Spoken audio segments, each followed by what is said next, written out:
We obviously disappointed for the results we got over the weekend. We wanted to win the game, but we couldn't. So at this point of the season, I think we'll take the draw, even though we wanted to take maximum points against Cheaper. So now all we can do is focus on the next one, which is Marumo Gallants, because these are crucial times of the season. So we just have to focus on the next one and fix what we didn't do right. Your colleague just told us that they are not an easy team to play against. We know, of course, they've got stubborn forwards. Yourself and your defense, you've let in quite silly goals, if I may use that loosely. How are you planning to fix that, knowing very well that, their striking force is very powerful? Listen, every game is difficult when you're playing for a team like Chiefs. Every team, when they play against us, they bring their A game, which is normal. We're used to it.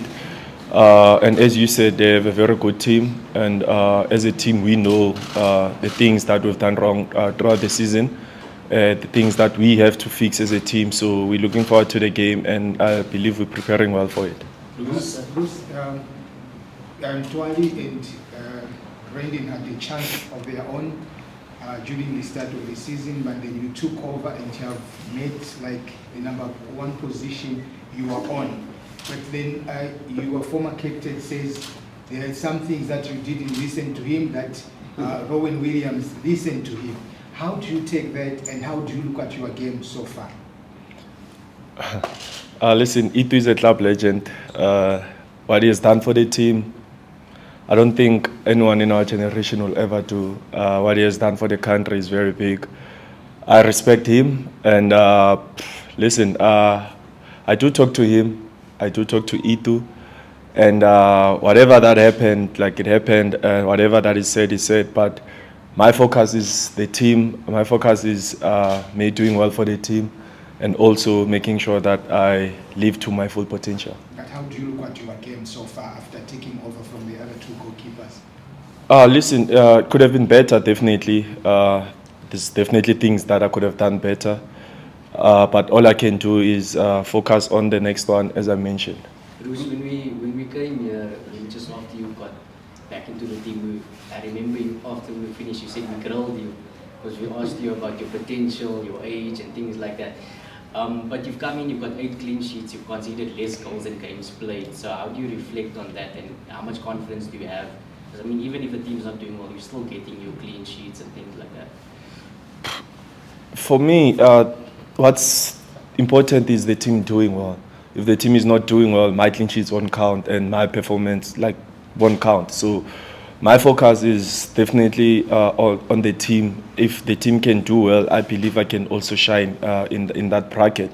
But as things stand, we haven't been doing well. We're very much aware of it. We're not happy with where we are in the league. And coming to what you asked, I believed that I'll get my chance. When you asked at the beginning of the season, I believed that I'll get my chance. And I had to work hard. I had to wait for my chance, to come. And am I happy? Yes, I am. Part of me is happy that I am playing. But then, in terms of performance-wise, we, as a team, there's a lot that we need to fix. And going forward, that's what we want to do. Bruce, going into this season, there was a lot of hope with the new technical team coming in, but the inconsistency, obviously, not good enough. For you, is there any reason for Kaizer Chiefs fans to believe that things will change anytime soon? Yeah, definitely. If you are to look back, it's been 4 years since the last time we went to the finals. It was the CAF, and then domestically it was back in 2019. So we are in the finals now. As much as we're not in a position where I would like to be in the league, but then there are a lot of positives that we can take out of this season. We are in the finals of the Nedbank Cup. We can change, and for example, as we always say by the start of the season, that we want to stop the drought. It's been how many years? 9 years since the team won something. So we stand a big chance of changing everything. So as much as I said, we're not in a position that we would love to be in the league, but there are a lot of positives that you can take out of out of this season. Bruce, you look at a team like Sundowns and Pirates, you have 10 Loftus and Orlando Stadium into Fortress. Teams don't go there and get results easily. When you look at a team like Kaizer Chiefs, FNB results are not coming forth. If anything, results are coming when you're playing away from home, like Mokabo or Moses Mabila. How important will it be now to start grinding more results at home at FNB? I mean, looking at a game, Marumo, then Pirates at FNB, how important will it be to start getting more results at FNB? I think for me, like as a team, we need to get results everywhere we go. I mean, a team like Chiefs, we should win like in any stadium, because every stadium that we play in, it's like 70% it's always our fans, you know. So we don't feel that we're playing away like maybe when we're playing at Durban or anywhere. So yes, it's important to win our home games. It's important that we dominate when we're playing at home, but it's not only our home games whereby we need to dominate and get maximum points. Every game as a team, we need to make sure that we win and we perform very well. Bruce, it looks like, you know, it seems like there's a song in and around this Chiefs players, mentality. Your previous teammates also spoken about the mentality. Maybe it's not right in certain games. What's difficult? What's difficult with the mentality of your teammates that, you know, it looks like you choose certain games to win and some are difficult? Why is this mentality thing becoming a song in each and every press conferences that we mostly attend? For me, I don't really think as players we choose games whereby like, okay, I want to perform this game because it's regarded as a big game, and then the next one I'm gonna relax. I don't have to perform. I don't think it's that, you know. For me, I wouldn't say it's mentality.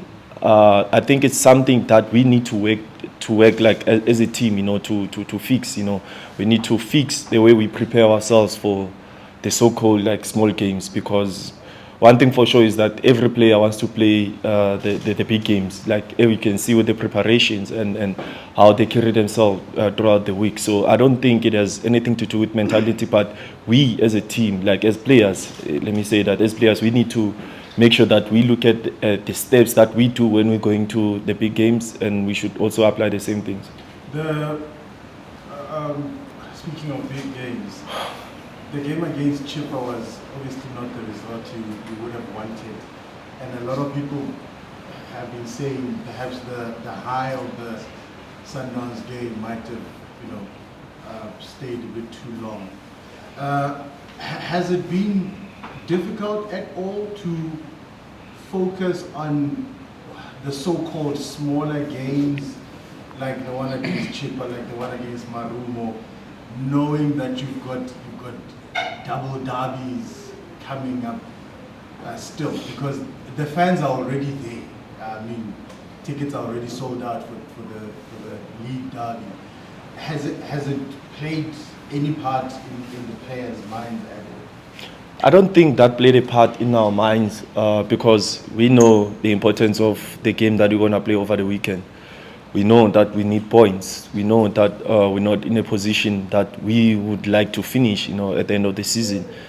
And also we know that us winning the so-called like small games or not playing against a bigger team, we know the importance of it because it can take us higher up in the league, you know. So I wouldn't say that our players are focused on the derby at the moment, because right now every game is like a final for us, you know. Marumo, when we win, we know we get the momentum going into the next game.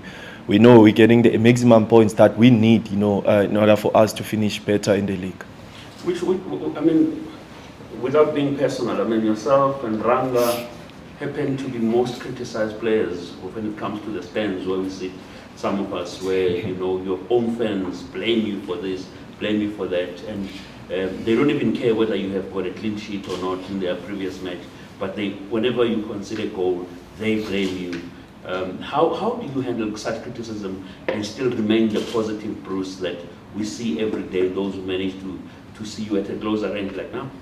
For me, like as a goalkeeper, trust me, every goalkeeper in the world, every goal that we concede, every goalkeeper can always look back and say, I could have done better and stuff. So For me, I take it as it's positive, you know, when you get those criticism, because one thing for sure is that before anyone say anything about me, I criticize myself. I know that, okay, maybe yeah, I should have done better. Here, I should have done this and that. So I don't take it personal, because at the end of the day, everyone is entitled to their own opinion. So whatever someone says doesn't have to impact how I feel or how I do things, you know, because at the end of the day, I work hard, I give my best. If my best is not enough, doesn't mean I need to stop. So when someone says something, it's okay, it's their opinion, because as I said, as a goalkeeper, every goal you concede, myself, I look at myself first before someone says anything. I know very well that, okay, maybe if I do this, maybe I would have saved the ball. So that's okay. For me, it doesn't like do anything. But the big positive that comes out of it is that the very same fans are always backing Kaizer Chiefs. They are always attending your games. You're selling out stadiums. Then that, of course, what does it say when the very same people who criticize you are the same people who support you? That's when you know that all this criticism is coming out of love, you know, because they love the team, we love the team as well. They're saying whatever that they're saying because of the love they have for the team. So it's okay. As I said, everyone is entitled to their own opinion. So it's okay. It's all love. We're closing with you, but it seems you've got others one. Bruce, the fact that this club has produced the finest goalkeepers that you mentioned, Khune, coming from the youth program, yourself, do you understand this moment? What does it mean for the football club and also for the goalkeeping in terms of the football? In a kind of way, it says that we've got a goalkeeping crisis.